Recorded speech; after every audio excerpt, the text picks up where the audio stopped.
Hi, I'm Colton Noble, Alex's lab partner, and we just finished doing part D of the experiment. And part D is where you introduce a lens into the system, and you can see here we chose a 200mm lens. And if you get real close, you can see that it's actually broken, but that wasn't us.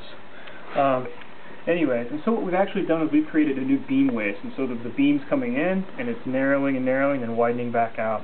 And so what we did this time was we took the razor blade and we introduced it before it widened, and then we introduced it again after it widened. So we have two new locations where we can measure where the beam radius. We can measure the beam radius in two different locations, before the beam's new waist and after the beam's new waist. And Alex will switch to the laptop. He can show you what we're actually doing here. This is actually off of the notes.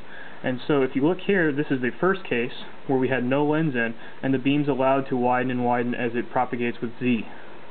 But in the second case, we show that the lens here creates a new beam waist right here. And so we've taken both our razor blade from this direction and our razor blade from this direction, and this gives us W1 and W2. And later, for our post lab, we'll go ahead and calculate what these new waist locations are. So if you point here to the Excel spreadsheet, you can see that we got decent looking data all the way through here.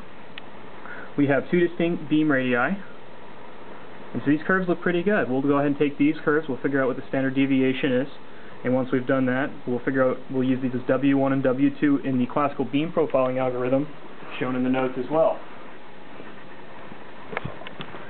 This is the classical beam profiling algorithm, and this is where we're going to take all of our raw data and we're going to actually figure out where the new what the new waist is. And so with that, that's the conclusion of Lab 2, Section 5. I hope